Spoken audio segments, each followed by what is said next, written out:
going on, everybody? Welcome back to We the Champs. We got a lot going on the slate here. I just want to give a shout out real quick to the Atlanta Braves. Did you fellas catch any of that game last night, or did you hear about it? Well, pretty much the Braves were down. The Braves were down 4-0, came storming back, and they were already down 1-0, and they walked off the game not with a hit, but with a double play in the outfield. And dude, folks, if you haven't been watching baseball, you need to watch baseball right now. It's good TV, and the Braves are great TV. Shout out to my Yankees, though, man. We're gonna be back. But the Braves are great to watch right now. But yes, guys, welcome to We the Champs. We got your guy here. I'm your man, Jalen. We got Uncle D and J-Bo. Yeah, sir. So we got a lot of action going on, guys. College week 6 just passed. You already know them dogs, eh? We had the NFL week 5 just passed, and we actually have some NBA preseason action going on. Yeah. So we're going to jump into this. But before, call to action real quick. Hit that like, hit that subscribe, and share with everybody. All right, Uncle D, take it away with this NBA stuff. What we got going on here? Man, last night was preseason debut for #1 draft pick, French Montana himself. Wemby, everybody loves him, 7'5", 4, whatever they call him, super tall as hell, the new unicorn. Up in nice spin moves, layups, post moves. I mean, he's the only player that Pop doesn't even know what to do. They're trying to figure out if he's going to play on the wing, play him down low. But he was actually up against another unicorn with Chet Holmgrem. Unicorn, bro, straight like unicorn. That's a strong word. All right, I mean, you got two guys that are both over 7'3", both got handles, both got crazy range. It was really entertaining, man. People are sleeping on Chet, man. So Chet is also up for Rookie of the Year this year too. I think he's Wemby's #1 competition since Chet got hurt last year in the Pro-Am leagues, where he was already cooking dudes, man. He was cooking dudes. He got hurt. Somebody stepped on his foot, broke his foot. So I don't want to hear that. I don't want to hear that he's soft or whatever. But them dudes both look good, man. Both look good. Well, I was watching it last night, or I watched the highlights. I didn't watch the game, but it seemed like they had a little something going on, you know, like Wemby would go down, blah, then Chet would get the and-one layup, and then I saw Chet drain one from deep, then Wemby went down and drained one from deep. I don't know if it was back-to-back. I don't quite remember because it was the highlights, but the way the highlights was put together, it looked like it was trading shots. I mean, it even seemed like they were getting a little chippy, and I'm like, this is good for preseason basketball. Now, I mean, I know it's like this is mad early, but man, what's the potential that this could already be the start of a rivalry here in the NBA? I mean, crazy to think they're a year apart in age, and then they're both coming in and playing the first season at the same time. They both measure up. Before who was the #1 draft pick last year? I don't even remember who #1 was last year, but Chet was picked #2. Paulo Banchero. Oh yeah. The Banchero who balled out last year, but before Banchero came on at Duke, Chet was going to be the consensus #1 pick. Mm-hmm. So, and like coming out of high school, he was the #1 prospect. So both those dudes have like crazy high ceilings. So it'll be interesting to see like how the story goes. But I mean, Chet is on OKC, who is probably the best young team in the league with like one of the top all-around players with SGA, who's coming at his own, maybe future MVP or whatever already. So it's crazy to see how that team develops this year. Yeah, Chef, talk that talk. I'm real interested to see Wembanyama.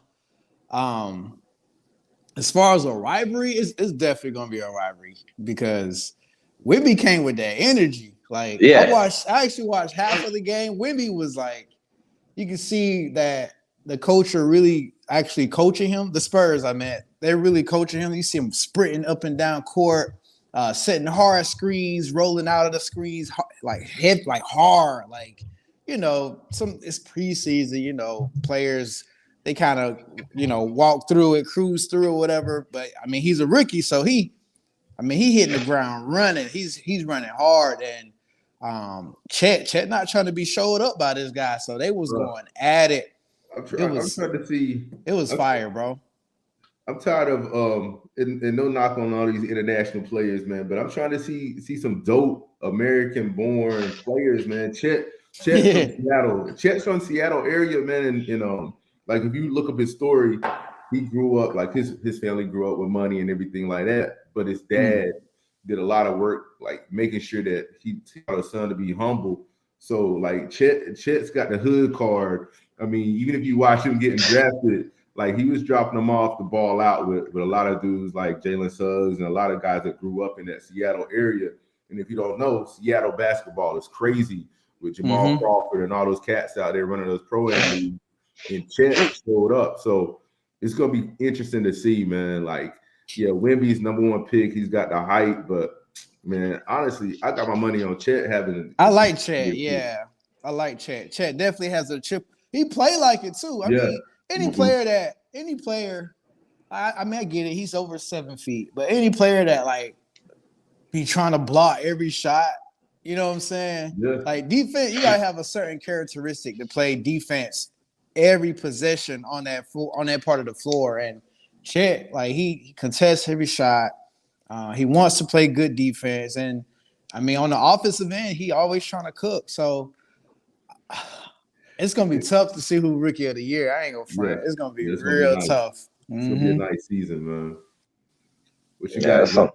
That's definitely something to look excited to. I just want to see this Thunder team like really take the next step. We saw them with Chris Paul and all. They were the 6th seed, made it to the playoffs. Then, they had their young core. And it was really disappointing seeing Chet Holmgren get injured with the foot injury last season because – I mean, that was just more excitement for Thunder, but now the season is right around the horizon, and it's about to happen. And we know the Thunder were one play-in game away from making the playoffs, and really anxious to see what they can get into this year, and if they can be a surprise team to actually run the regular season alongside like with teams like the Kings. Man, is this a King level? So what? I said, nah, they ain't gonna be at them Kings level. Man, honestly, I got them as a sleeper's pick, man. Because if you look at their starting lineup, they're like where the Kings were last year, except all their players are younger. And you got Josh Giddey and then SGA both playing in the World Championships or the Cup, as they call it now. They both had a chance to like get that extra summer run. And people sleep on Josh Giddey. He's like one of the best passing forwards in the NBA who balls out in Australia. I like his game. Yeah, so you got a team full of young, unselfish players who can shoot. I mean, who's that sound like? Kings. Well, no, that sounds like Golden State. Golden State. So, I mean, Kings are good. I think that they'll be a perennial playoff team right now, but I mean, I definitely could see OKC making at least a 6th seed. Okay. Oh, yeah. And all right, so let's move on to this other preseason game. You said you saw the Boston Celtics action. Man. I mean, if we're gonna start talking about unicorns, we gotta talk about that OG, the unicorn. Original. You know what I'm saying? Where the nickname came from, Porzingis making his debut with the Boston Celtics. I mean, 25 minutes, 17 points, playing great defense. It's catching a lob over Embiid. They look good, man. There's a reason why Boston looks like they're going to be the favorites to come out of the East this year. I mean, them and Milwaukee, but I mean, Porzingis, if you can get 65 games out of Porzingis and Porzingis healthy in the playoffs, you're not getting 65 games from Porzingis. Last season he didn't miss a lot of games. And then Boston has a notoriously good training staff too, like compared to where he was in the beginning of his career. So I hope so. I mean, hopefully they can move on. I mean, Grant Williams tore his knee up like 3 times while he was playing for Boston, and still was able to bounce back because they have such a good training staff. So we'll see. But one thing that was missing from Philadelphia this season so far is the notorious James Harden. Notorious. no. Mr. Harden, boy. Man. Everybody, bro, he crazy. Bro, he just need to go play in China, man. Just go play in China, bro. Bro, I agree. Like it's about at this point. So what happened? Is this about the Houston contract, or is this about him with the training camp? So if you guys don't know, there was last year when James Harden was a free agent. He was able to sign for the max. He took less money because it was understood that after the season he would be able to sign for a max deal. So he took less money last season to come back and play for one season, and then he was going to sign for a max deal, is what they were saying behind closed doors.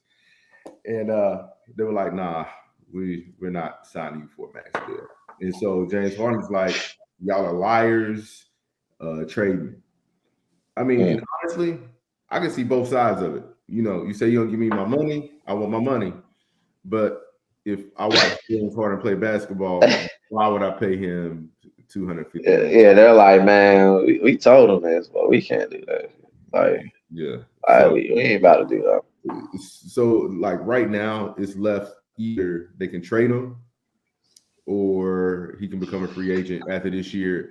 And if he becomes a free agent, no quality team has money to sign him, like for more than like a veteran's minimum. So we'll see. Damn. I don't know. Right now, Clippers are looking at him, so that's probably the only team. I don't feel bad for him. Hey, you know what? I want to see him out in the Clippers. My bad, Jay. Don't feel bad for that man. And the Clippers don't need.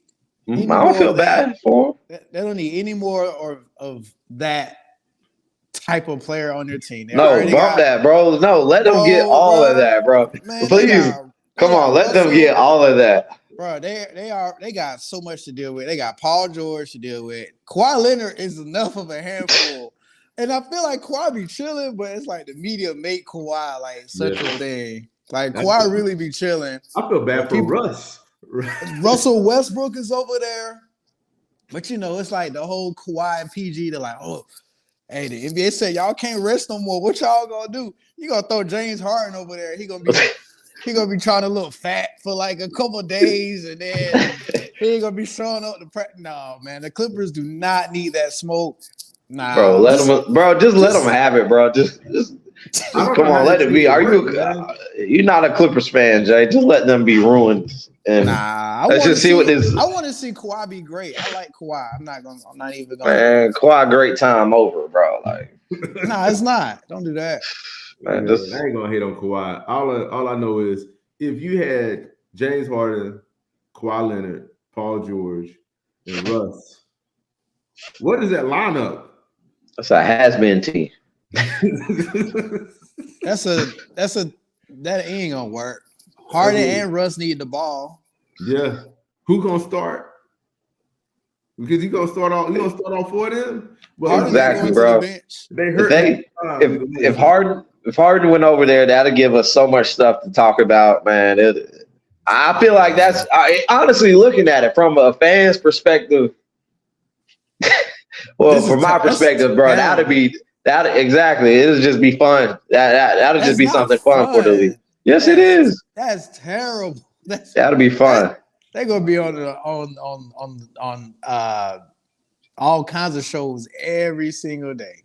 That's why PG or Kawhi should have joined the Lakers, man. They would have won a ring. They would have won a ring. All right. We got there and Clippers. They don't want to play with Bron. I ain't gonna want to play with. They had like Bron was goddamn. Oh no! Everybody need to be indoors at 9 p.m. Everybody need to be like, man, bro, that dude he be trying to win. Go ahead, Jay. All right. That's how they So was. all right, we moving on, guys. We're not bouncing the ball anymore. We about to toss around the pigskin. We setting it off with some college football action from the weekend. Uh, Mm, mm, mm. this was a solid week. Actually, this was a pretty good weekend. Not the best, but pretty good weekend. So we're looking at the number 1 and number 2 teams. Not much to say there. Them 50 dogs ate. pieces. The 50 dogs pieces. ate. After the dogs had Georgia Bulldogs had like slightly a little not too much pushback, but it's like, oh, folks are questioning them. No, they're not the same team analytically and whatnot.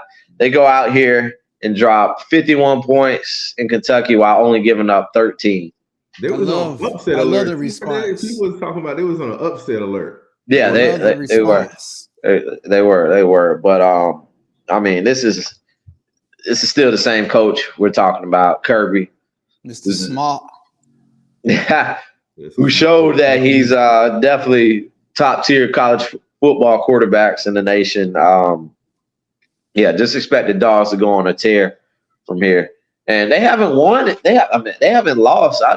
I looked at the stat. They haven't lost in. Or I don't remember last time they lost. They lost to the Bama. The last time they lost was the Bama SEC championship game year before last. Yeah, and that was somewhat so far days ago. But and then we have the number 2 team in Michigan, a team very stylistically they match up, pretty similarly. Michigan stomped out Minnesota 52-10. The way it's looking, Michigan's going to run the Big Ten. However, they still have to match up with Penn State and Ohio State, which Ohio State is just looking meh. Penn State looks tough though. They do. Penn State looks tough. Michigan's still gone. Michigan they just look physically better in general, like more dominant. Then they got the Hall of Fame college football coach. They hungry. Look like he having fun again. They hungry. Who Harbaugh? Yeah, man. For like, or you saw him taking a picture with the team. The defense making play. He was over there like. For like 2 years, man, I felt bad for homeboy because he looked like he was under a lot of pressure and weight. And then ever since they rocked Ohio State, man, it's like he got his swag. So I mean, now he's running the Big Ten. So we'll see. We'll see how they do, man. But man, shout out to John Harbaugh, man. Actually enjoying his life again. So yeah. Man. Michigan's definitely they're definitely up there, man. I just feel like they're in such a collision course with the Georgia Bulldogs, just playing pretty complete football. And those two are in the upper echelon. It's those two, and then everybody else is kind of looking up, like, all right, who gonna challenge them? So, but it's looked like that all year. Yeah, like they both put up 50 pieces. They probably called each other like, I bet you won't drop 50. Nah, we're gonna drop 50. You gonna drop 50? Nah, we're gonna drop 52. It was that kind of energy from Michigan and Georgia. Real talk. Now, do y'all think this would be Harbaugh's last year in Michigan? No. How are y'all feeling on that? If that Chargers, all right, if the San Diego Chargers job opens up. Los Angeles. I think he stays, bro. I don't. At first, I think he was so frustrated with the school and all the criticism that he had. But now we were actually talking about this a few days ago. Why would you leave a college program where you are the face of that program? Like you are it. You are the man. And he never has to worry about buying a dinner in probably the whole state of Michigan unless he's near Michigan State's campus, like ever. So, and he's a lifelong Wolverine. That's the life. It's not like he's going to leave for what? Money? Man, that dude is already balling out. He's got the money, like the respect. You're coaching these young men who look up to you. and you're actually molding people, man, or you're gonna go to the NFL for what? And you just said he took the picture with the defense. Oh nah, he happy. Nah, man, that's what I'm saying, man. He looks He like happy. loving life. Hey, man, look. We should do it for, man. You know. Hey, don't be surprised, man. Some guys just want that tougher challenge. I mean, this is hardball we're talking about. On out to Los Angeles, at San Diego. Just saying, Justin Herbert.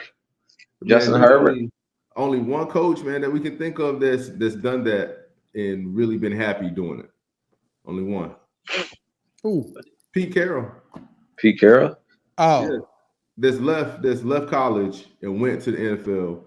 And yeah, I was gonna mention that too. I'm like actually enjoys coaching like NFL. Pete Carroll has the same energy as he did at USC, and nobody else I can think of has been able to translate that to the pros.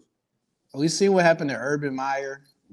Man, but we're talking about Harbaugh. Harbaugh already has success in the NFL. He does. He already has success in the NFL. Yeah, but not as much as he's having at Michigan, though. Like, right, but is he more known for being the coach in the NFL, or he got a Super Bowl? I feel like he's more known for being the coach in the NFL. Really? He got in my opinion, yeah. I don't know, man. No, he got a Super Bowl. He lost. He lost. But which one does he look like he's enjoying more? Looks like he's enjoying, but I feel like they do that to enjoy it. But these coaches, man, like I go back to that Jimmy Johnson book, Swagger, dude. It takes a lot out of them, but that's a challenge they're ready. They're about taking on. I mean, he old. He's not old. He's like 50 something. But like he's also a family dude too, man. You know what I'm saying? So when you see him, you see him and his wife, and he got his kids. You know what I'm saying? Those kids grown. Yeah, but they still with him. They still, you know what I'm saying? Like he having like cookouts and stuff, man. He living like a regular, like he's just a regular dude that loves football. But I'm just gonna say, that stuff. Look, man. It's not impossible. Watch. It's not impossible, but I don't think he does it. I'll say that. I don't think it's impossible, but I because you're throwing out the Chargers job, but I mean it's gonna be other people for that Chargers job. Because if it's not, I mean the Chargers look good for Herbert, but if he doesn't take that job, look what Sean Payton did. He walked into a shit show. Yeah, a shit show. So at the end of the day, a new coach walking into a new job, you don't know what you're getting into. But Peyton wanted the Chargers job. Yeah, exactly. Peyton should have got the Chargers job. Well, I mean, all of them. But that's the only appealing job. So if John Harbaugh doesn't take that job, what other job would he take? He should have took that damn Panthers job. That's what he should have did when they tried to get him last year. But I mean, because that's what I'm saying. Right.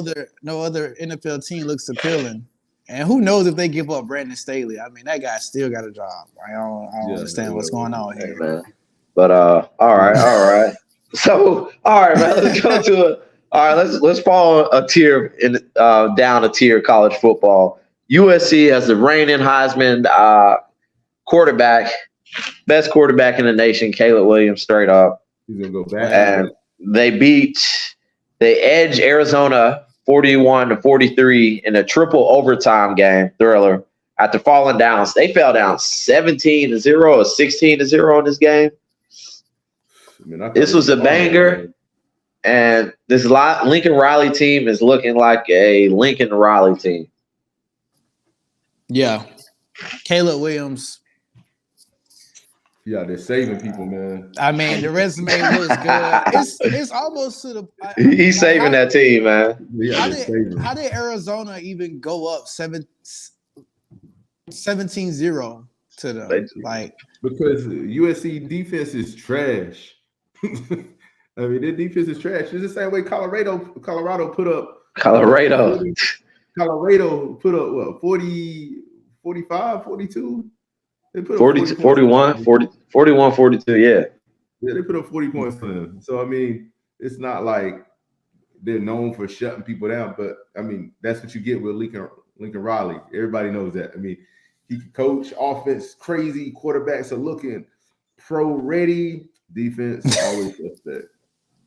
He be setting the stage for it, don't he? Because this is doing nothing but building up Caleb Williams' resume. I mean, he got a comeback and an overtime. Bro, man. and this time, in this game, he was scoring with his legs, bro. I mean, it was like a QB draw or option. He's getting in there, and in the third overtime of college football, it's just back-to-back 2-point conversions, dude. Caleb's like looking, he's rolling out. He hits a hesitation on a defender, and it's like this much space between him and the sideline. Just gets the ball right over the pylon. Caleb Williams. they got the script, bro. Now Caleb Williams is about to eat a Wendy's burger. Like, bro, god damn. They got the script, bro. Man. This is great, but it's great for college football, man, to have a star like this. It is. It's gonna be great in the NFL too, man. Like Caleb Williams, everybody knows he's gonna be the number 1 pick, and I'm not trying to segue into the NFL. I'm not segueing. This is no. What? No. What you grunting about, Jay? I really don't even want to say. No. What? Why didn't the Panthers just wait, bro? No, I wasn't even say it. Come on, bro. The fact that I was clueless is that bad, man. I was trying. I didn't know what you was about. I did not know what you were about to say. They should have, bro. It would have been perfect, bro. All they had to do was wait 1 more year. Go ahead, though. I'm not even a Panthers fan, and I'm just mad about it, bro. I wasn't even gonna say. You know what? I'm not even gonna put that on Caleb because he needs to go on to somewhere happier than this we have here. So even looking right now, the teams that are available to draft number 1 would be Chicago, Carolina. Well, no, they're not available. Oops, I forgot again. Chicago, Minnesota, the Giants with your boy. Like, honestly, out of those teams, like, there's so many options for teams to go into full tank mode. Like, even Minnesota could sell off Kirk Cousins because Jeffries is back. I'm just saying. Oh, that's tough. Caleb Williams and in the number 1 wide receiver in the NFL on one team. I mean, you send him up to New York, you put him. I mean, it's not the best situation, but he's probably the most marketable quarterback that's been out in years, man. That's like Kirk, right? Yeah. Yeah. No, I'm talking about Caleb Williams. Like the Giants, the Giants are so bad right now. New York. Oh yeah. Yeah, the Giants. Nah, they gonna have to. Nah, if they see bro, if they can get Caleb, bro, they draft him. Oh, that's what I'm saying. They're gonna get. They'll be like, all right, we'll pay Danny's dimes this bull crap, but they can be out of his contract after a year. He's got 1 year that he can be out of. So Caleb Williams, man, like it's crazy to think about. My fault, man. We go back to college. So I'm just that was all me. The crazy places that this brother can go and ball out. He's that good though. He's really yeah, man. good. I ain't got no doubts about him. But it's good for the show. But yeah, man. It's like Caleb definitely the cream of the crop. The other guys too. I know we say this every week. William Penix Jr., the Washington left-handed guy, bro. Watch him. He's gosh. Drake May balled out this weekend. Go Hills. Mm-hmm. Drake May. Yes, sir. Oh yeah. I actually paid attention to that. That was quite a display. I'm not even gonna front. Yeah. That was a beatdown. That's how you supposed to do it. Mm-hmm. You know? Yeah. They want to put on Tar Heels' name, so they came in there and put it on them. You know, and then they go out to Miami this weekend, where it should have been 2 undefeated teams. So we got 2 teams here. So we had Notre Dame make a coaching blunder, and they only had 10 players on the field, and the play of the game, the play of the game, and they lost. Because Ohio State scored when they had 10 players on the field. I mean, who knows? They would have had 11. who knows? It would have been better opportunity, better, higher chance. Man, bro, This is worse. I don't even want to say, bro. What the? This is worse. This is worse. So Miami is up by a touchdown. 4 points? No, 3 points. They're up by a field goal or whatever. 30-something seconds left, right? There's 40 seconds on the play clock. And it's, I think it's third down. And Miami decides to run the football. What are you supposed to do? What are you guys supposed to do at that time? You're just supposed to take a knee the ball. The game is over. Miami decides to freaking run the ball. And Jay, if you need the ball back in Madden, if you need to get a turnover, what do you go? You go to your coaching adjustments, and what you do, bro? Aggressive strip. Aggressive strip, bro. Aggressive. Hey, real punch him in the face. So the ball it's so funny. The running back, bro, he gets no blame for this because these guys, bro, I bet they like they put on trying to strip the ball out, bro. They trying to get the ball out so hard. And all you had to do was knee the ball. They had like 70 yards to cover, but I mean the chances of that happening are not likely, but you don't give a team this desperate with nothing to lose. I mean, you look at Georgia Tech, they're not a good team this year. Nothing to lose. Those are the most dangerous damn teams. Bro. Bowling Green by 11 last weekend. Were they down 3 or was it tied up? No, Georgia Tech was down 3. Bro, like what? Let's run the ball. Yeah, so that was really bad. What you think he was thinking? Like what happened? Like I don't know what Cristobal was thinking, man. I don't know. I mean, I'm not trying to defend them, but I think they was just dumb. They was just trying to what? Like trying to what? Really? Like they won. It was over, but I can't defend it. But I think they was just like let's trying to what play. Like let's just run one more play. Like let's just do it. For what? The game is. Oh, you think that's what they were doing? Yeah, it was just like, all right, we still in full, trying to get this, trying to get into full form, trying to be great. And yeah. I mean, I'm not trying to defend him, but I think that's what he was thinking. It was like, all right, let's get one more push. Like, was there nobody on that sideline to be like, hey, bro, no, we're not doing this? Or like, who was the no person? Who was like, no? And these like, were there players? One of the coaches were like, damn, were any of the players? Like, I mean, they're not responsible, but it's like, bro. It needs to be the coaches. I mean, that's how people lose their jobs, bro. Like, Miami is a program that should have been back on top by now. They've been getting really good recruits over the last 2-3 years. And then to lose in a manner like this when right up the state and FSU, they're already back. You know what I'm saying? As a top 5 team. And this is your opportunity to go into Carolina and play them, maybe beat them, and then travel up to FSU and you guys be the 2 top teams in Florida and battle out to possibly go to the college playoffs. But you can't take a knee. Bro, man, this coach, he's probably, oh my gosh. Like, should we feel bad for? I kind of like. Nah, it's a grown man. Yeah, man, he make a lot of money and he live in Miami. He's a grown man. The coaches should have said. Somebody should have said. I feel bad for the players. I feel bad for the players. I don't feel bad for the coach. All right, man. So let's move on to last topic for this college football: the Red River rivalry. Hold on, real quick. What's up? The running back should take a little bit of blame, just a little bit.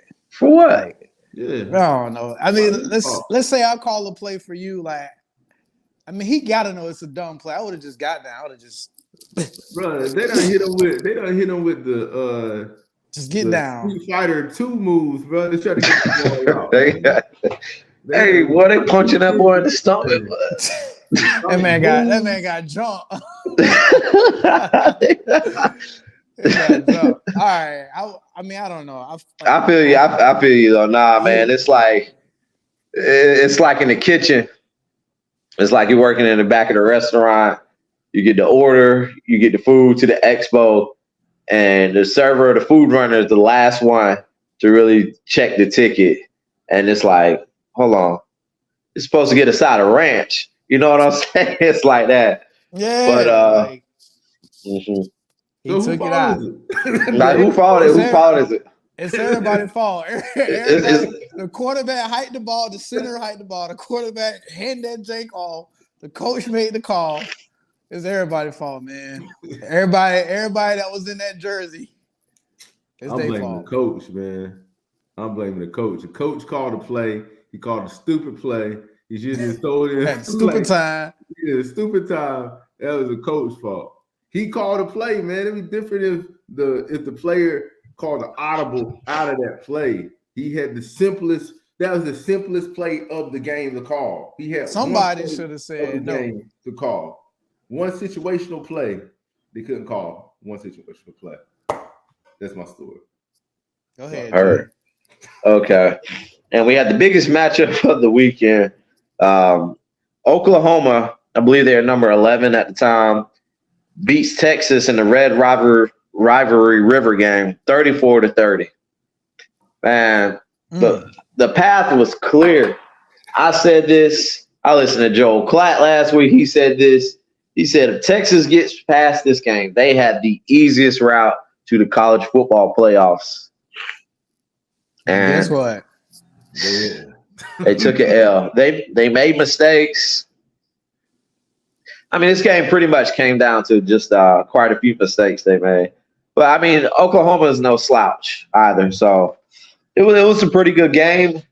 Now, Texas' chances are dampened because you look at the strength of schedule. The Big 12 isn't nearly the strongest team in the Power 5 conference. Maybe the weakest. Let's see, ACC, Big 10, Pac-12. Yeah, they're definitely the weakest. They're the weakest, just because Pac-12 is balling out this year too. So, yeah. I mean, so that opens up the path for Oklahoma now. Yeah, Oklahoma. Yeah, I mean, for sure. Obviously, only thing they got left on their schedule is what? Kansas. Yeah, that's about it. So, I mean, what are Texas chances now? They run the table, meet Oklahoma in the Big 12 championship game, win that game. But their resume has to look better than whoever in the ACC, whoever in the SEC, and the Pac-12. So, who knows? I mean, on paper, it's not good for them to take that loss, but as far as for the team morale, it happens. You got to take losses. You got to take losses to get better. It's college football, though. Unless you're Georgia. I know. Georgia don't Unless you're Georgia. But, I mean, Texas, they haven't really been tested all year. I don't think Bama is really that good. Like, I know they got that W. Bama's good, bro. Bama's good. Bama's not as good as they have been, but Bama, don't get it wrong. Bama is still a really good team. They're good, but I can see Texas beating them. And then they walked into Oklahoma, who wanted to ruin their day. They wanted to ruin their day. Like they had that on their their preparation to take out Texas this weekend. Of course. So for Texas to take this L, they gonna steamroll through the rest of their schedule. I get you saying it makes them better, but their expectations are national championship, and that. And like I said, they don't. Good, though. No, that was their expectations. National champion. That's the team's expectations, bro. National championship game. I hear you, but what you're saying is it doesn't correlate to what I'm saying. So national. I'm saying that college football playoffs expectations. Yes. I get what you're saying. I'm just saying, bro. You're saying something off kilter. It's all right. It's all right. I'm just trying to help the team. I'm just trying to help the team. Oh God! All right. So losing this game, this strength of schedule, their best outcome for the resume it's the chances are likely they're on the outside, and that means they'll have to play Oklahoma again in a Big 12 cross championship game. So it's a long cup of water for Texas right now. Oklahoma, if they went out, man, they're in. But I mean, oh yeah, for sure. All it did was really switch the positions between where we thought Texas was and where Oklahoma was. And then when you get into a rivalry team against two undefeated teams that are both that good, like I know Jay Boat, I know what you're saying. Like, it's not as bad of a loss as if they had lost to somebody else. That's what you're saying. It's a rivalry game, and they can grow from that. That's what you're saying.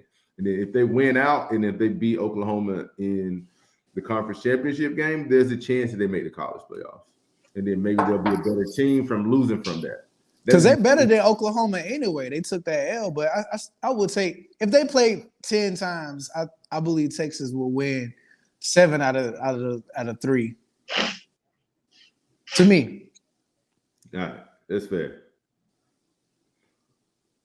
But I mean, yeah, I'm ruling them out, bro, because they gotta. I mean, you're looking at they're done. They're not making the college football playoff. They're out of there. All right. All right, guys. It's about that time, man. I'm not gonna do the music this week, but it's time to roll into some sad music, man. All right, man. We just had something, boy. We just had NFL Week 5 come about, guys. Very, very exciting weekend. Not the best weekend, much like college football, but we had some surprises here. Some stats just get rained on people's heads, and we had some bad blowouts. Let's start it off with Thursday night football's action. So, guys, I texted both of y'all. Hey, man, I like some credit when I'm right. I texted both of y'all before Thursday night football game. What did I tell y'all? Man. Oh, maybe it's Thursday. I told y'all Justin Fields is going. Justin Fields is going. Oh yeah, you did. You said Justin. I got Fields you. I ain't want to say it. You did. I ain't want to say it. You text. You called it. Hey, you called it. Hey man, props to Fields and the Bears and DJ Moore, man, for leaving the Panthers and having his best game without the Panthers. Shout out, good for you, man. We have Thursday night football action. The Bears played a good offensive game against the Broncos, and a lot of folks are like, "Oh, it was against the Broncos. It's whatever." I mean, clean football is clean football. Granted, Fields still has some turnovers in that game, and they just go out and beat the hell out of the Washington Red. I meant the Commanders. Caught myself there, Jay. Yeah. This was exciting to see. I don't have too much for this one. What about y'all? I knew. Well, Commanders, the strength of the defense is not their secondary.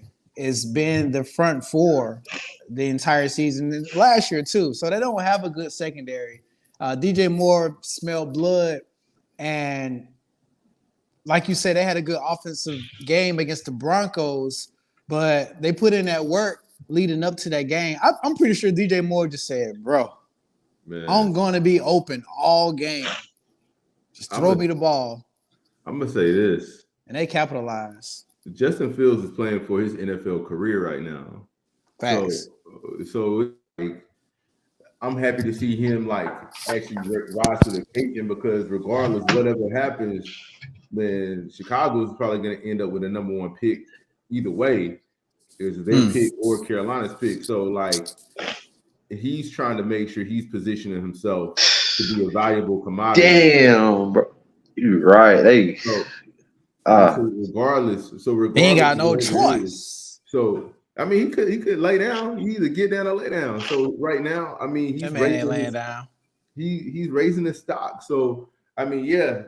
So he might not be the right quarterback for the Bears, but you change that dude out and put him in some better scenery, man. Like, there's no telling what you can do with a dynamic quarterback like Justin Fields. Mm-hmm.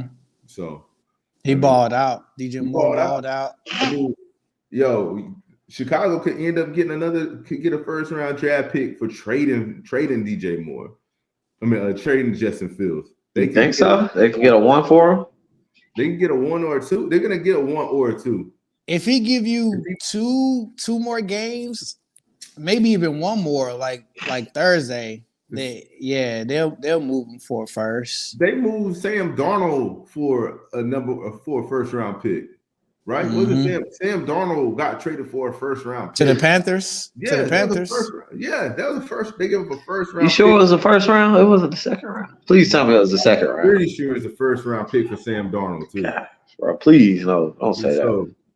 I'm just saying, for Sam Darnold, like these, bro, come on, man. Don't say that. Darnold, man. It might have been the first. I'm pretty sure it was the first round pick. We traded him for a first? No way. Hold on, bro. I gotta look this up. Go ahead. What y'all traded for Baker?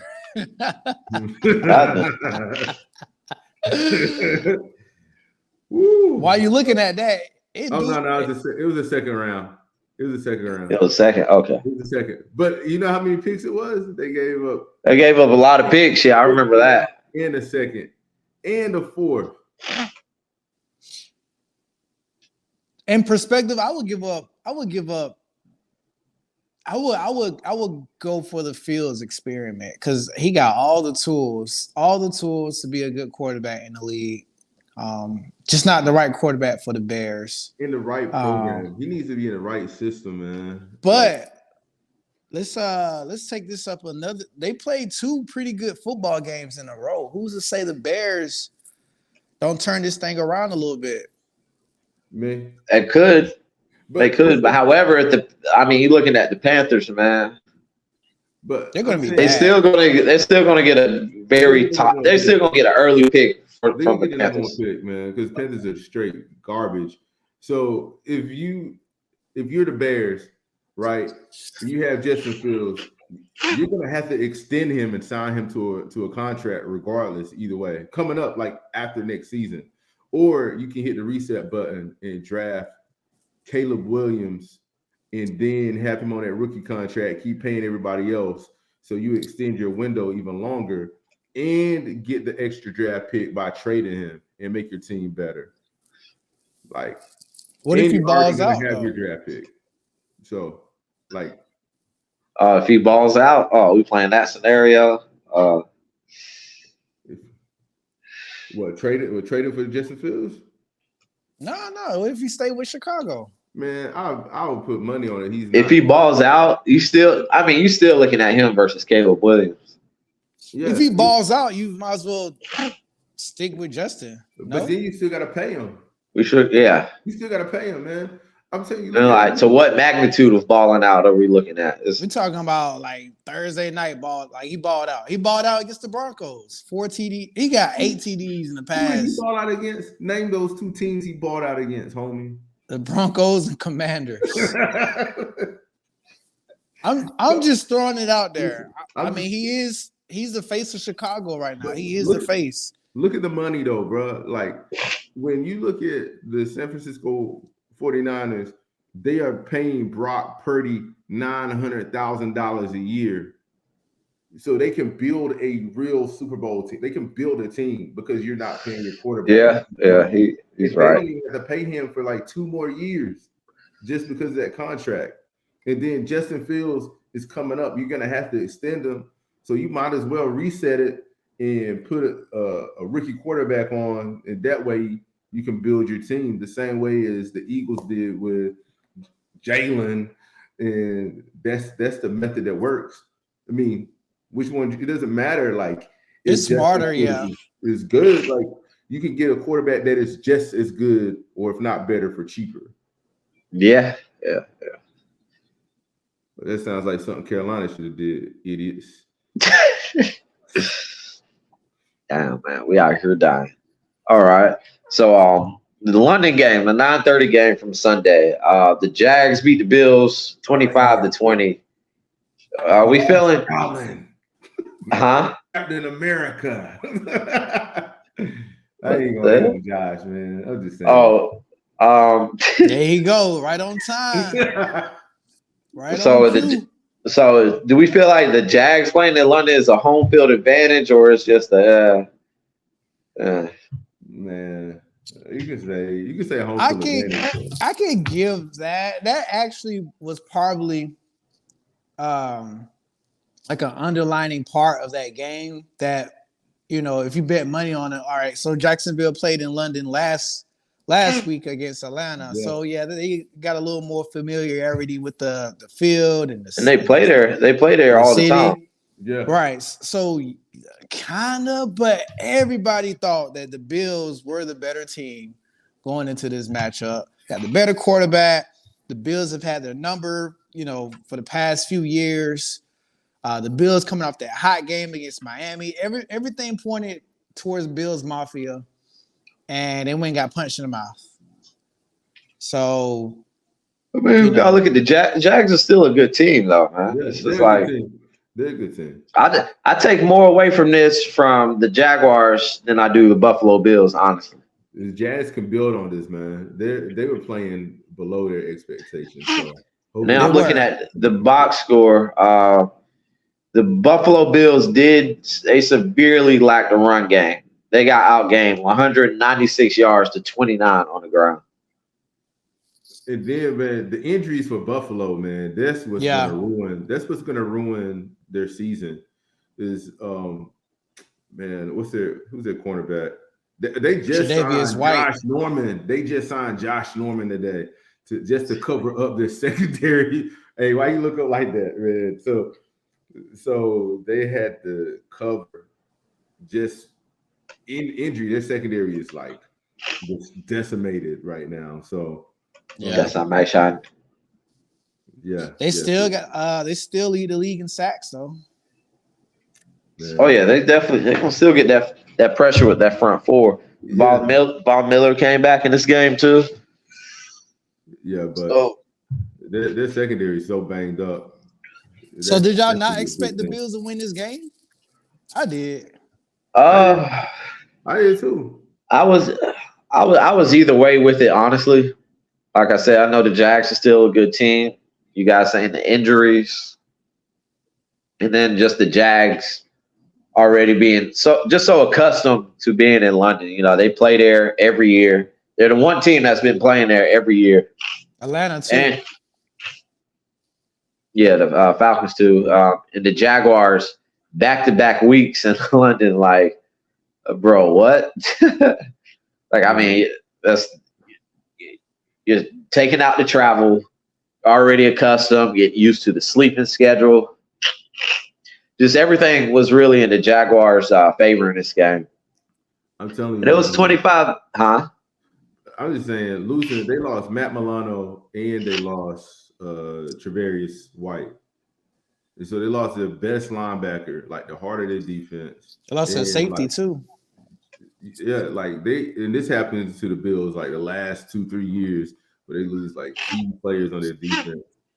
And so, I mean, and I can't even take any. I ain't gonna throw no hate on Josh Allen, man, because he actually has played well lately. So he played well. So that defense is banged up, man. So that last touchdown they had, they were down 2 scores in the last 5 minutes or whatever. Josh Allen ran, big pass to Gabe Davis, big pass to Stephon Diggs. Then he took it. They took it in for the touchdown. There's a little over 2 minutes left, and so I mean I wouldn't say that's quite a garbage time touchdown because they got the ball back, or they kicked the ball off to the Jags with a chance to get it back. So it was a somewhat close game. And I think the Bills did decent for the odds that were against them. Man, in this game. I'm not giving the Bills no pass, but all right. Cool. All right, moving on. Bro, the Patriots are just burnt, bro. They got blown out. They got shut out 34-0 by the Saints. Man, that ain't. Hey, bro, these boys ain't got no hope, bro. This is bad. Mac Good. Wow. Did you know the week before they got shut out? Yeah. They got shut out again? No, they scored 3. They scored. They scored 3. My bad. They had a field goal. My bad. My bad. Barely. Shout out to the kicker. Shout out to the kicker. Hey, they can't yell at him. This is so do we take more away from the Saints or do we take more away from the Patriots in this game? The Patriots, man, they garbage. I just wanted y'all to react. They're bad. This gotta be, I'm not gonna say Bill Belichick, greatest football coach of all time, but he needs to just get that nice little office right beside Robert Kraft and go up there and just be a consultant and just relax. Yeah, man. Get out of there, Bill. Yeah, man. You don't need to tarnish your reputation like that, man. Even when Jordan was on the Wizards, he was at least hooping. You know what I'm saying? You can't be out there last dancing it, man. Like, come on, bro. You gotta. That, hey, he like, nah, I gotta prove a point to Tom. Yeah, all right. Man. Hey, nah, Bill, let Tom live. He trying to prove a point, bro. That's the only reason why he's still there. Bro, they be drafting right guards early and stuff, bro. Like, he trying to be smart. He trying to he outsmarting himself. Bro, I'm gonna go down to Kent State and I'm gonna go pick their number 1 quarterback. I'm gonna convert him to a slot receiver.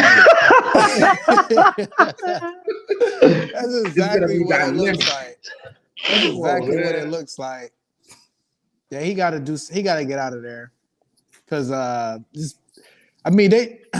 honestly, he built his reputation off defense, and then they lost arguably 2 of their best defensive players in the past 2 weeks, Judon and Gonzalez. So, yeah, teams are going to put up points, and you didn't have an offense for the past 3 years. So, and then you look at it, it's like, all right, they're out of the best 2 defensive players. It's like, cool, you can still make something shake, but this offense is just still so, like, last year they were bad. Mike Jones' first year, the offense was okay. Mac Jones' first year, the offense was okay. Who was there? But was the boy still there? The prodigal son, the coach. Daniels, Daniels was still there. Yeah, Daniels was still there.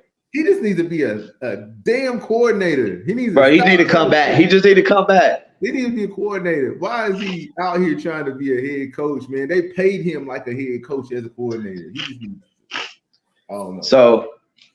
So yeah, it's even worse, bro. It's like, all right, you look back then, even with Brady, the top defensive players can go out. They can still play defense. However, you look at it right now, the offense is so bad, scoring 0 points.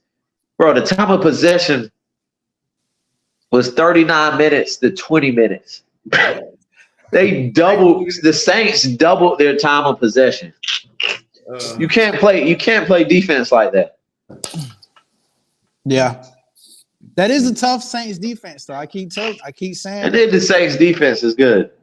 Yeah, man. But I keep saying it. Cam Jordan, Honey Badger, DeMario Davis. Yeah, but it's a mix. Their defense is good. Yes, their defense is good. But the Patriots' offense is garbage. Hot garbage. Like the worst. They might have the worst offense in the NFL right now. Like the Panthers' offense is better than the Patriots' offense. Oh, that's a hot take right there, man. That's true, though. That's true. Bryce be moving that ball now. Just hey. It's good for the show. It's good for the show. Hey, I bet the Patriots wish they had Bryce Young. Yeah, we'll take the pipsqueak, man. Come on. You can't be having these 2 Alabama quarterbacks out there looking like that, man. Man, it looks bad.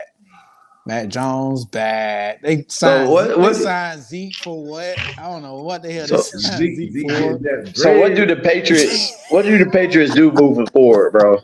They signed Zeke. They gotta tear that. They gotta tear it down. They gotta start over. They just gotta blow this up. They gotta put them Super Bowl champions on eBay or something. They gotta. But hey, they could get the #1 draft pick. They need a quarterback. They need a coach. Yeah, but all right. So if they need a whole new culture. If you all right. So say they got a #1 pick. Say Bill finally moves up in the office. That's a desirable job, right? So I mean, Robert Kraft seems like a cool owner. He always got the flyest kicks. He seems like the players like playing for him. So I mean, they can find a good coach. Want to move into that historically great organization, get a good quarterback. Like they spent. Maybe you're not so cheap anymore. You'll actually spend some money on players and not washed players. They can change the culture, man. They got to change the culture. Yeah. One good coach. Y'all keep going. Be right back. Yeah, one good coach and quarterback away. Yeah, they I don't know if it's that desirable because I mean it is desirable, but when you walk in there, it's some big shoes to fill in, bro. Some real big shoes to fill in. So I mean, Belichick got to step down or out or up. Somewhere he got to step somewhere. He got to pick a direction to step. He can't just stand there. He got to get the step in. yeah, he can't just stand there. But they got to change that culture, man. They didn't need to sign Zeke. They knew they needed a quarterback the whole time. I don't know why Bill thought he was going to be able to call plays in the NFL or whoever they got calling plays. I don't know. Oh well, now they got Bill O'Brien. Who's actually there you go. That's who it is. He's a decent coordinator, man. Like, but the damage to Mac Jones already done after last year, man. Yeah, like he played really well his rookie year, but then last year you set him back by having Matt Patricia call offensive plays, man. That sounds dumb. Man, that doesn't even sound like a good idea. You know what they need? They need an identity. They don't have an identity. We don't know if they want to run a ball. We don't know if they want to throw the ball. We know that they're about defense, but they got a receiver. Who their receiver? Juju, Kendrick Bourne. Oh man, you lost me at Juju. They love to sign them players that have been passed around the league. And then they let their best receivers go, man. They let all their receiving core just leave. Mm-hmm. And why did they sign Zeke? I don't know why Bill be doing that. I don't know what be going on in there. But yeah, what's their identity? Defense. But you gotta be able to put up points. Either way, you got to be able to put up points. Man, your offense got to do something.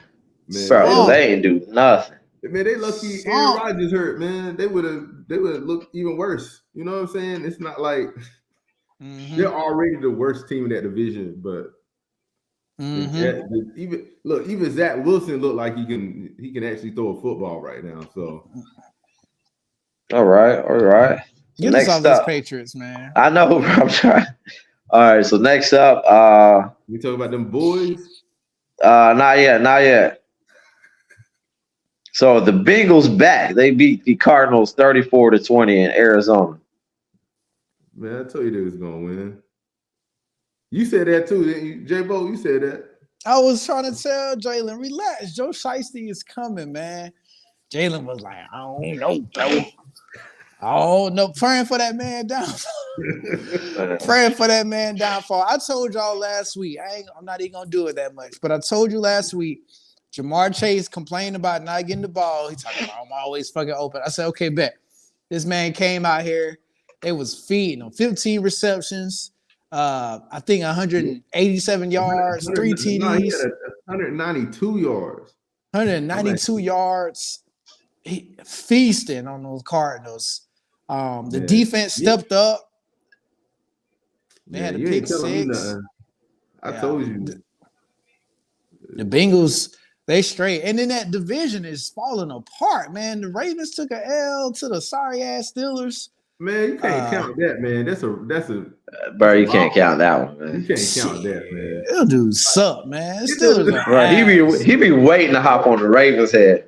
Oh, Jay just be waiting. He just like sitting there like a lion or something, stalking his prey, just waiting to hop on the Ravens. Man, why you hating on that?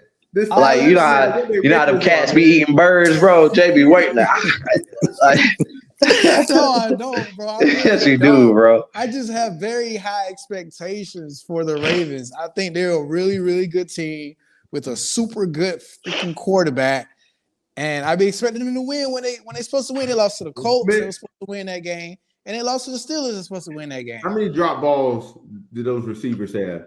Man, they had a lot of drop balls. Man, they had so many drops in that game. Man, I'm so tired of them slandering my homeboy, his name, acting like he can't. I didn't say his name. I ain't saying you. He wanted to. He was going. He wanted to, bro. Jay don't like Lamar. Yes, I do. All those drops, man. You butterfinger receivers, man. So, but the problem. Game, how many drops do they have, man? And it's not like he's got it in the bread basket. You're right. Dropping balls, man. I'm trying to hear that. You're right, but Jalen, I'm not going to front. We all walked into the season like, yeah, Lamar got some targets now. He got some weapons. It's up now. It's up. Them boys out there dropping it like the ball got oil on it or something, man. I'm done with the Ravens, bro. I'm tired of trying to cheer for them. They still 3-2, bro. They're right there with the bit. They're right there with the Bills and everybody else. I am fully Cincinnati Bengals. Go Bengals. Man, I'm telling you. You seen it. You cannot act like that Steelers game isn't gonna be a good game every year. It does not matter what their records are. You know, and these games are always low scoring games. Always. Always low scoring games. These are two strong ass defenses, man. I'm sorry, and the Steelers are not a bad team. They're not trash. Boys.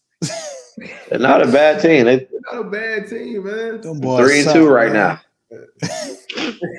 The defense probably got more TDs in the offense. They might not have no quarterback, but they're not a bad team. They got a young quarterback that can actually move the ball though, at least.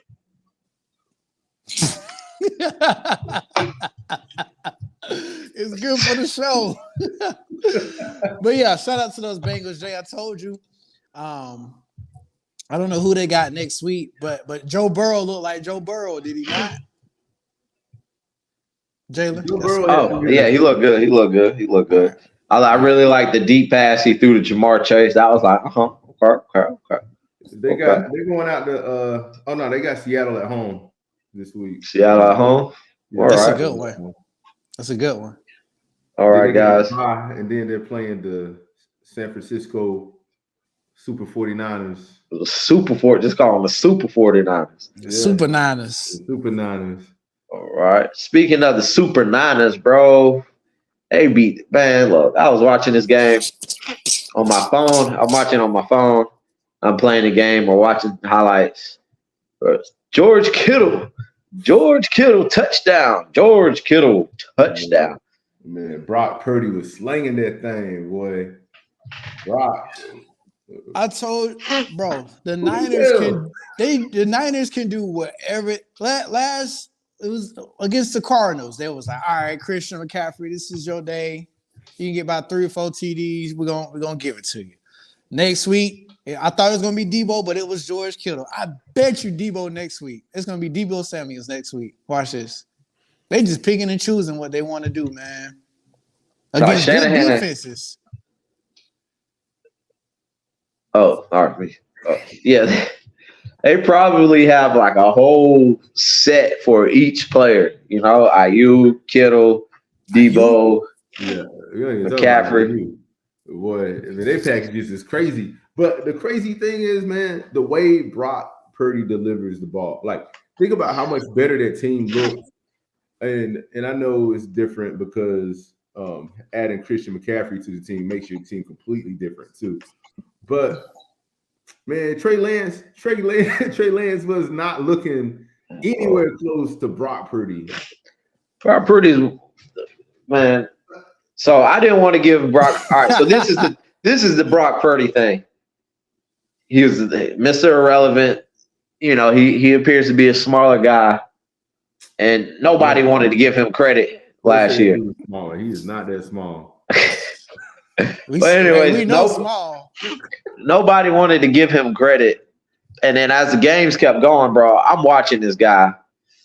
And yeah, he's on a good team. Shanahan, blah, blah, blah, great players. But he's making plays out the pocket, getting away from pressure, throwing with like I've seen him deliver balls accurately with pressure right here in his face.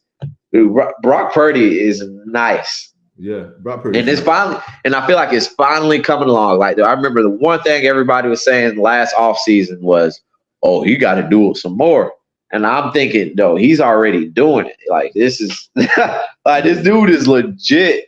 I mean, if he's not legit, then he's perfect for whatever the 49ers have going on. A lot better, maybe not a lot better, but he's better than Jimmy Garoppolo with this team. He's better than Jimmy.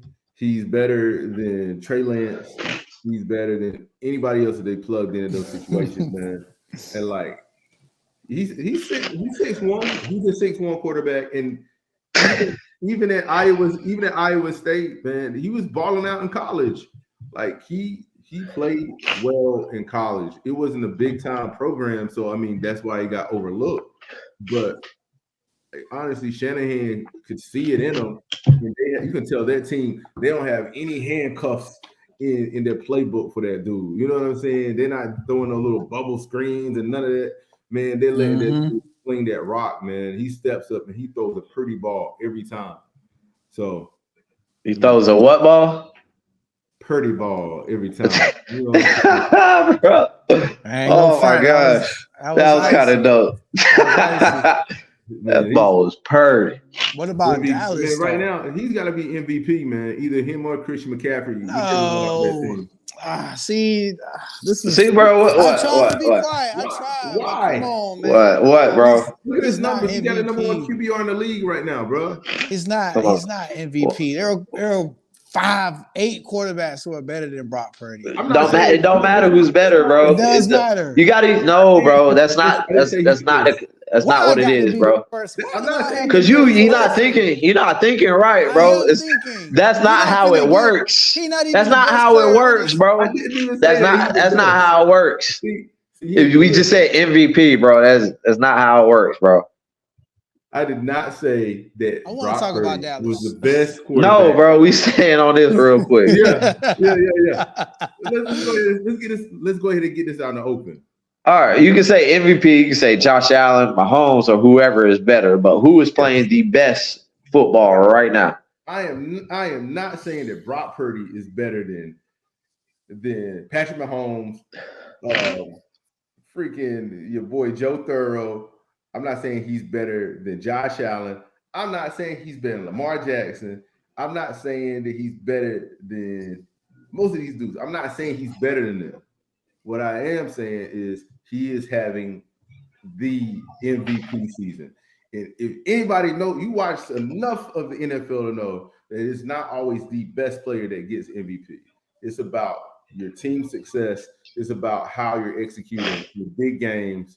And that is the MVP of the league. He has 9 touchdowns, 0 interceptions. Never lost. What Ball say? Never lost. Never lost, bro. He ain't never lost.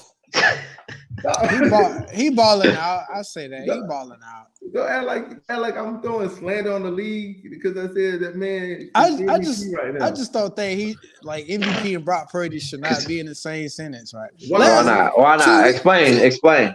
2 weeks ago, it was Tua about to be MVP. Yeah. The it week changes, bro. It changes. It changes. It's fluid. What if he plays like this for the rest of the season and the 49ers lose 1 or 2 games? He's the MVP. Nah. Because it's a certain line of, I mean, we can sit here and like I get what you're saying. What's it doesn't go to the best player. I get it. but it's a certain like line of MVP where it's going to be players who are better, who are performing like just as well, if not better. They're going to get MVP. Like he's not on that pedestal of like Brock Purdy. Like if he was the best quarterback in the league and playing at this level, yeah, MVP. But the fact that he's not, and he's not even, bro, you're not even saying nothing, bro. I am saying you ain't even saying nothing, bro. What are you even saying, bro? Like he's not even a top 10 quarterback in the league. So he's not going to. Hey, we can argue that. That's an argument. We'll argue. That's an argument right now. That is an argument right now. It's not an argument, bro. He's not a top 10 quarterback. Whoa. I got a question. All right, look here. All right, you said it's Tua not a top 10 quarterback. Yes. Even all right, if you 8 or 9, you had to say yes. Maybe. If Tua is in there, Tua and Brock, I'm gonna put them in the same little thing. They would be fringe top 10 quarterbacks. Fringe. I got one question. I have a question, y'all. Like, let's put this all out here, right? So, if Brock Purdy was drafted, say the 49ers made all those moves to bring Brock Purdy in that they did to bring in Trey Lance, right? And the player was Brock Purdy instead, right? And then after 10 games of Brock Purdy's career, you would look at all the numbers, and you're looking at his numbers this season, and you're like, man, he's already passed for 1,200 yards, and he's got 9 touchdowns and 0 interceptions, and he's undefeated as a starter. What would you say about that, man? He balling out. You would say he was an MVP. Bro, Jay, I think, Jay, you're like, your perception is being a little clouded by name over game right now. We're talking game over. It's game over name, bro. Like real talk. Let's just keep it above. We keep throwing, all right, yeah, he playing for the 49ers. That stuff matters. He's playing for a great offensive line. He's playing with the best left tackle. All right, tell me this. Tell me this. No. Hold on. One question. I got one question, dog. Let me finish. All right, go ahead. Let me finish because what I'm about to say about the Trump, all that. Because y'all want to throw these quarterbacks in top 10 quarterback tier, but these dudes have not faced any adversity. Like Brock Purdy's playing for a Hall of Fame coach, a Hall of Fame running back. He's got Deebo Samuels out there. He's got Trent freaking Williams out there. Like he's playing in the best situation. So yeah, he delivered accurate balls, but they always up by 30. There's no adversity. Can I see Brock Purdy play with his back against the wall? Can we see a fourth quarter comeback? Can we see that before we throw him in top 10 quarterback situations? Did you not watch the 49ers play last year? I did watch them play. Did you not watch them play last year? You go next, and then I seen it, bro. They were playing in some games last year. And he played well in those. He played well, and like you're saying, the pocket looks good, but the pocket is not always clean, dude. We've seen several times him throw the ball. Listen, he delivers the ball downfield, pressure in his face. Like I feel what you're saying, bro, but you're definitely name over game. Like I didn't want to give him the credit that he deserves, but after you watch the film, bro, it's all there. And I have one more question. Tell me one other quarterback that's had success with the 49ers with this team like Brock Purdy. What kind of question is Jimmy that? Garoppolo, right? Jimmy Garoppolo. No. Jimmy Garoppolo, right? Jimmy Garoppolo, right? Jimmy Garoppolo, right? Yes. And would anybody else have considered Jimmy Garoppolo for MVP? Yes, they went to the Super Bowl that year. Jimmy Garoppolo wasn't considered the MVP. They was calling Jimmy Himothy. Jimmy Garoppolo had this crazy win percentage, stat number that they was putting up against legends. All right, answer me this. Why am I considering Brock Purdy for MVP and I've never considered Jimmy Garoppolo for MVP? Why? Tell me, the same team, same players, same coach. What's the difference here? Why am I considering Brock Purdy for MVP? Bro, this And is why? obvious. No, answer that question, bro. Answer that question. Why am I considering Brock Purdy for MVP? And I never once even thought about considering Garoppolo for MVP. Brock Purdy he balling out. Can I balling out, man? Go ahead, bro. Go ahead, man. I got this one thing I'm gonna say. All right, we're suffering from this. It's the same thing. I'm a little older than y'all, so I remember when Tom Brady was in this situation, and he was surrounded by like this crazy defense. He had like some of the best receivers in the game. He had the greatest coach of all time. And then everybody was trying to be like, well, Tom is just a product of the system. Tom Brady, he's a decent quarterback, but he's a product of the system. Next thing you blink, and then that dude is a GOAT, right? So even if you look back at their statistics and you take Tom Brady's first like 10 games as a starter, or you take Joe Montana, take John Elway, you take a lot of these guys, take their first 10 games, and those were quarterbacks that were actually in decent systems when they first came into the league, right? Those were quarterbacks that came into like a good winning system. If you take Brock Purdy's stats and you take his film and look at the throws that he's making just as good as throws, if not better, than those quarterbacks that were in the same positions as he is. Bro, it's there, bro. It's there, man. I'm not a 49er fan, bro. Like game recognized this game, man. He's balling. He balling, but I don't see him in like terrible situation. Like you barely see the Niners in 3rd and 12, 3rd and 13. Mind you, Kyle Shanahan's already proven he took the Atlanta Falcons to the Super Bowl. He took the Niners to the Super Bowl. I mean, the Niners win 13 games. They win 13 games since he's been over there. So they were saying the same thing about Jalen Hurts last year too, man. They were saying the same thing about Jalen Hurts last year, and Jalen Hurts same thing. MVP if he didn't. Same thing. It's the same. It's the same. It's the exact. That's the exact same situation. It's not. It's the exact same situation. If Jalen Hurts would have went undefeated in the regular season, if he didn't have one bad game and get hurt that game, it's the same thing. It's the same thing. It's the exact same thing. I can't do it. I can't.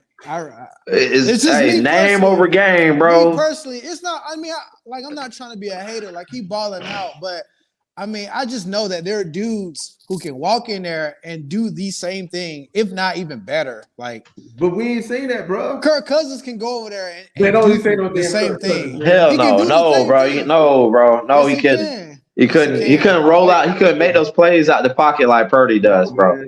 And he just Brock just makes better decisions. It's not even. And it's the decision making, bro. Goodness gracious. Better decisions. He makes better decisions, man.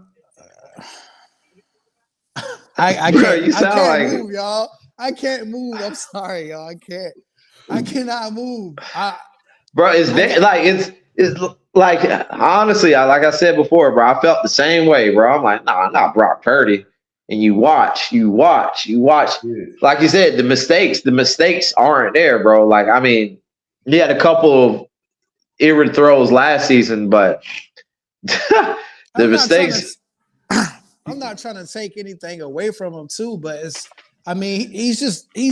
in a great situation, bro. He's so comfortable. Like this dude is so comfortable, bro. The defense ain't giving up no points.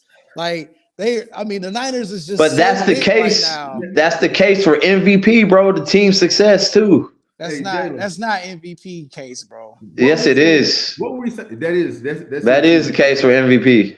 What were we saying about Dallas Cowboys defense coming into this year? Oh, they was gonna be beasts. Man, that dude carved them fools up, man. Like, he carved them fools up. Like, you have to recognize it. I'm not saying he did it by himself. But I'm sorry. You have Michael Parsons in your face. I know their secondary is beat down, but that dude still moved the ball so well against the defense that was like supposed to be an all-time great defense, man. And he did it this year, and he did it last year. I'm just saying. You agree or not? Like he did it this year and he did it last year. I He get. He did in the playoffs, man, and he even bought like when he played in the when he played in the playoffs, he played with one arm. He couldn't even throw the ball. Like you tell me, I don't know what that injury is, man. I dislocated my elbow, had to have surgery on it. Like you cannot move your arm. He still played in that game, man. You tell me how much respect that his teammates have for that dude now after watching him. They lost that game, but they saw their leader go out there and play. And now he came back at the beginning of the year and they haven't lost a beat. It's because of that dude, man, leading that team. Nah, man. Yeah, I refuse to sit here and say they win it because he balling out. He doing his job. I'm really not trying to be a hater. I'm really not. But a lot of my credit goes to Kyle Shanahan because he just proven. He proves over and over again. That's the only thing he's missing. That's the only thing he's been to 2 Super Bowls. The quarterback. He's only missing the quarterback. He finally has his quarterback. How many Super Bowls does Kyle Shanahan have? None. Okay, so he finally has a quarterback that looks like he's going to bring him a Super Bowl. Finally. I hope so for his sake, because that's the only thing he's missing is a Super Bowl. He's that like this dude is potentially. Just he know could be one of the best coaches ever. Just know he's not the one out there making the throws. Man, I'd be surprised if he's not. Improving outside of the pocket. He's not the one doing that. Yeah. All right, man. Let's move on, man. Let's move on. All right. It's probably be the last topic for the show. Los Angeles. Hey, Los Angeles, the Chargers and the LA Rams might not make it to the Super Bowl, but those teams are fun to watch. You know, with the Chargers, it's something every week. Yeah, it's 4th and 30 on our 5. We going for it. Like they in a shootout every time. Justin Herbert is carrying the team, making throws, getting his chest caved in. Then we got the Rams here, surging back. Aaron Donald and Cooper Kupp came back and looked like he didn't miss a step. Kupp and Nakua, probably one of the more exciting duos to watch. A wide receiver. Eagles beat the Rams convincingly, 23-14. Hey, it's a fun time in LA. What y'all think of the games this past weekend? The Chargers were on bye week. The Chargers on the bye. It's hard to count for the Chargers, man, because they on paper they should be better than what they are. Yeah. And I like what the Rams got going on. This is like you said, it's exciting, especially to see the wide receiver duo. Stafford's got a lot of respect. And the defense is slept on. Like the defense, they step up, they get stops. Aaron Donald leading the way. They just faced a better Philly team. It's hard because they're in that division, bro, and they're not gonna make the playoffs because Niners and Seahawks. Yeah, the division's too tough. Yeah, that division is real tough. And then people out there in the AFC West, they can't take advantage. The Chiefs gonna win that division because the Raiders, they just gotta win, but they're not that good. The Broncos are terrible, and the Chargers, they can't stay healthy ever, and they still got a terrible coach. So, yeah, those facts. They're fun to watch, man. They're entertaining, but they ain't going nowhere. The most entertaining is gonna be the LA Lakers and Clippers. And Caleb Williams. And what's his name? USC basketball. Dang. Bronny? Yes. I kept thinking Bryce, but yeah, Bronny. Oh God, the coverage on that is gonna be retarded. Hey, Bryce, they talking about Bryce going to Ohio State possibly. Bryce Young? I've seen that. No. We ain't even talk about, I didn't even bring him up today, man. Hey, bro, we keeping him off the show, bro. Hey, keeping my boy off the show. You almost got me. Hey, man. Hey, we ain't talking about the home team. Is Yeah, that time, Panthers. buddy? Oh, Nah, man. Jalen was trying to avoid. Hey, bro, we good. We good. You don't need to talk about the whole thing. Bryce gonna come on the show one day, man. So we gotta, you know. Hey, Bryce, we support you, man. Full-heartedly, right? Right, Uncle D? I'll give it a ban, yo. Yeah, Panthers take an L. They got to work. We need to get CJ Stroud on the show, bro. Atlanta with a W. Atlanta with a W. What else we had going on, man? It's a nice little weekend. Yeah, Are the Panthers going to get a win? No. Yes. Look at this nigga. Who they gonna beat, bro? We're gonna beat the Falcons. That's a possibility. Nah, y'all ain't gonna beat Atlanta. Our defense too good. In the division, bro. Our defense too good.